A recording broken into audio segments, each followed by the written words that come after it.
Thank All right, you. thank you much. You 6 bet. minutes now before 6, and Susie is out having breakfast. But she's having breakfast with some very cool people this morning. Yeah, hot-tailed out of here. Go to the Pepsi Center. This is a sports breakfast hosted by Wells Fargo for the Boy Scouts. That's right. Thank you, Kyle and Gary. 35th Annual Boy Scouts of America Sports Breakfast. I am joined by Broncos head coach John Fox, also the Vice President of Player Personnel, John Elway. You might know him as some other titles around here, too. Fox is actually going to be the keynote speaker today. So, John, I'll start with you. What is your theme? There's over 1,000 people here this morning. And also, you know your way to Pepsi Center now, which is good. Well, I had a little help. John Elway showed me the way, but no, I'm real excited about it. I think it's my first introduction to the Denver people, the business leaders in this area, and all the great things they're doing for Boy Scouts of America, Denver chapter. All right, and John Elway, I'll ask you, what's it been like getting to know John Fox here over the last couple months? It's been great. We're obviously, with what's happened in the last couple of years, we're excited that John's here, and the energy and the wisdom that he's shown us the last couple of months has been great. So we're looking forward to the years to come and doing some great things. There's a lot of headlines right now in the NFL, one of which being the CBA, which expires on Friday. I know you can't get into it too much, but you've been on both sides of this, having been a player in the '87 lockout season. How do you sit on that fence? Well, you just hope that they get it figured out. We're going business as usual, and we're hopeful that something comes up Friday to where they're saying it's full steam ahead and go get the job done. So. All right. So, John Fox, I'll ask you, if there is a potential lockout, how does that concern you as far as implementing your system and getting guys like Kyle Orton, Tim Tebow, your QBs, and everybody else on the same page? Well, we've got plans for either way, and we have a schedule. We've had a plan the whole way, and as John mentioned, all 31 teams are operating under the same guidelines, and it's a very competitive business, and we're hoping that things get worked out in the right way, but we've got a plan either way. All right, and also either way, the NFL draft will happen in April. You guys were just coming off the combine. Your thoughts on where this team needs to be strengthened? Well, I think we have a lot of holes. There's no doubt about that. There's a lot of work to be done, but we do have a good core unit. You did see where we signed Kevin Vickerson back. We think he's an important cog up front, and then of course Champ Bailey that I know the Denver area appreciates, and so do we as an organization. All right, very good. John, I asked a question out on my Facebook page about what would you ask the two Johns, and one of them was the perception the last couple of years that it kind of took a hit PR-wise as far as the Broncos go. What have you guys done to kind of alleviate and make that perception more positive? Well, we're just trying. Number one, we got to win some football games, but I think number two is get the connection back with the fans and feel like, obviously they're part of the organization because they are. They're what make the Denver Broncos, and I think since I've been playing here and been around here, it's that relationship that's been between the organization and the fans. So we want to make sure that that's number one and we don't lose that again.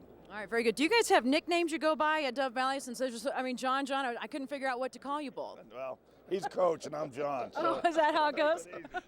All right, guys, very good. Thanks for coming today. Appreciate it. All right, John Elway, John Fox, back to you guys. We'll have much more coming here. We'll be here till about 9 o'clock today at Boy Scouts of America Sports Breakfast here at Pepsi Center. There you go, Susie. Okay, thank you very much. Thank you.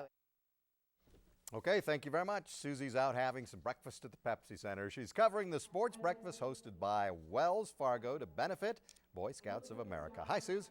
Hey, Gary. Yes, 35th Annual Boy Scouts Annual Sports Breakfast here. John Fox, the head coach of the Denver Broncos, scheduled to speak here in just a little while. Right now, though, I am joined by the head coach of the DU Pioneer hockey team, and that would be George Gwozdecki. George, you are no stranger to this event. You've been here for about the last 7 years. Although growing up in Canada, you were never able to be a Boy Scout, but wanted to be one. No, this is a great event. I never had a chance to be. We didn't have it in our community when I was growing up at the time, but certainly having gone to this event the 7 years that I have, it kind of makes you feel special. You realize how great the Boy Scout organization is. Absolutely, and you just became an American citizen. You have dual citizenship now, right? That's exciting. I did. December the 7th, I became an American citizen after about 35 years of living here in my adopted country, and I'm very proud of it. We're proud to have you, and now you're going to get your jury duty summons too. So, so congratulations. You're a number 2 seed going into the playoffs this weekend.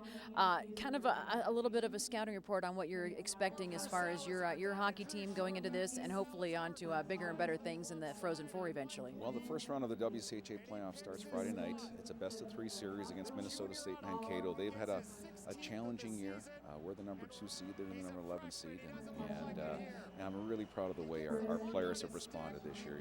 I think a lot of people had us written off before the season even began. We graduated so many players, and we had such a difficult first 10 games of the season, and then a number of the many difficult injuries, including to our senior center, Jesse Martin, who had the broken neck. So considering all those challenges we've had, this team has done an outstanding job, and they just continue to get better and better, more confident at it. And this is the 10th straight season of 20 or more wins for your team. How do you continue to have such success every year?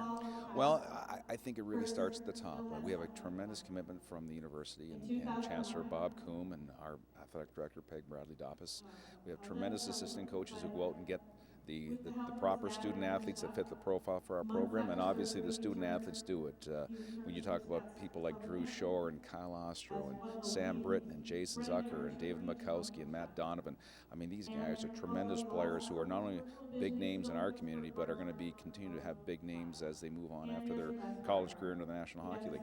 Yeah, we enjoy doing that with guys like Paul Stastny and whatnot. So, all right, George, great to see you. Thanks for coming out, and good luck in the postseason. My pleasure, Susie. Thank you. Very good. Okay, George Gwozdecki, head coach of the DU Pioneers, starting the playoffs this weekend out at Magnus Arena, so you can get to those games too. We're going to take a break here on 9 News 7 a.m., 9 News 8 a.m. coming up here in just a few. Stick around.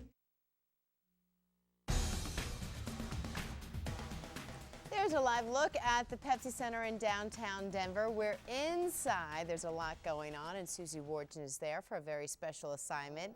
You are at the breakfast to benefit the Boy Scouts of America. Good morning, Susie. Good morning, Kyle. I have a very special guest this time. We're still waiting for head coach of the Denver Broncos, John Fox, to talk, but in the meantime, I have got Langston Williams here. He's a sophomore at George Washington High School, and Langston is an Eagle Scout, and we're going to ask you more about that as we go along. But Langston, talk about kind of your experience with the Boy Scouts, how long you've been involved with this organization. All right, well, I've been in Boy Scouts since I was a Tiger Cub, so that was when I was 5 or 6 years old, and it's truly been a beneficial experience in the sense that not only have I gained leadership skills, but I've also just been able to grow as a person, so it's really been a good experience. All right, now to become an Eagle Scout, you have to do a project, and you had quite the undertaking as far as a kind of mixing up sports with minorities and everything else. Explain your project. Well, I wanted to do an Eagle project that benefited the community, but it was also something that I had a passion for. And I really enjoy sports, and I also wanted to get minorities more involved. So I came up with the idea of holding a baseball clinic.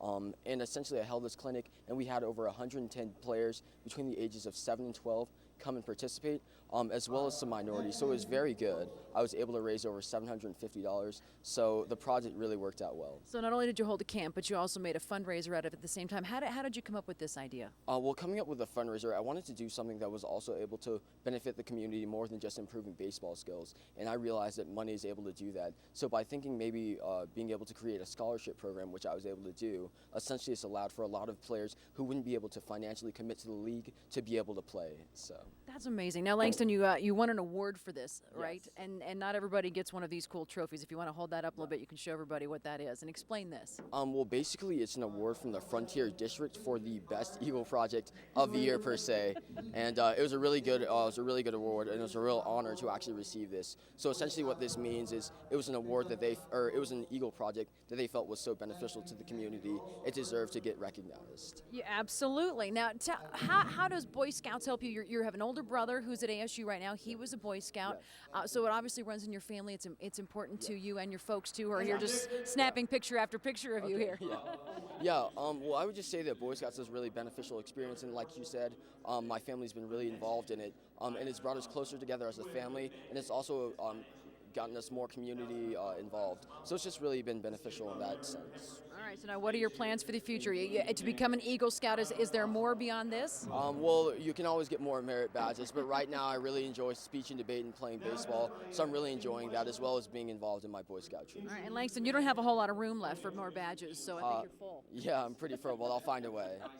Langston, thank you. Congratulations. All right, thank you. I really appreciate it. All right, very good. Kyle, 35th Annual Boy Scout of America Sports Breakfast this morning. Again, waiting on John Fox to give his talk to this whole group. About 1,000 people are here today between Boy Scouts, volunteers, and everybody else. It's really a special morning. Is Langston speaking to everybody? He's well-spoken. He should. I know he's great. He should be the speaker, shouldn't he? Yeah. So impressive. Yes, he should. I agree. Hey, thanks so much, Susie, for going out there today. Serving breakfast to 1,000 people on the floor of the Pepsi Center sounds like a logistical nightmare, but as 9 News sports reporter Susie Wharton shows us, it's no problem when the Boy Scouts are hosting. Forward, march! The Boy Scouts of America have learned a few things in their century of existence, like how to draw a crowd. Plus, it never hurts to have a keynote speaker who has yet to make a public appearance in Denver. No, I'm real excited about it. I think it's my first introduction to the Denver people, the business leaders in this area, and all the great things they're doing for Boy Scouts of America, Denver chapter. It's a pleasure for me to John Fox was introduced by the same guy who drove him to Pepsi Center Tuesday morning, John Elway. The vice president of player personnel has enjoyed getting to know the other John. It's been great. We're obviously, with what's happened in the last couple of years, we're excited that John's here, and the energy and the wisdom that he's shown us the last couple of months has been great. So we're looking forward to the years to come and doing some great things. The two Johns share a lot of energy about the upcoming season, despite the looming collective bargaining agreement, something Elway now sees from both sides. He was a player during the last lockout in '87. You just hope that they get it figured out. We're going business as usual, and we're hopeful that something comes up Friday to where they're saying it's full steam ahead and go get the job done. No matter what happens with the CBA, there will be a draft next month, and the Johns have to figure out what to do with that number 2 overall pick. Well, I think we have a lot of holes. There's no doubt about that. There's a lot of work to be done, but we do have a good core unit. Susie Wargin, 9 News. John Elway says he was a Cub Scout when Yes. he was a little boy. Yes, but he said it was too tough, that he couldn't handle it, so Right. he Instead, got out. had 350-pound linemen Yes, crushing him yeah. the rest of so his life. you have no idea how tough it is for Cub Scouts, Right. apparently. It's a rough game. But Mark is a former Eagle Yes, Scout. I am. Thank Scout. you very much. I'll tell you all I was about a it. Girl So- Scout. Were you a Girl No. Scout, Adele? I was, but we were Girl Scouts. but Eagle Scout, I mean, that's something. That's a big deal. It is a In big the Thank you. newsroom, anyway. We'll be right Oh, back. yeah, right.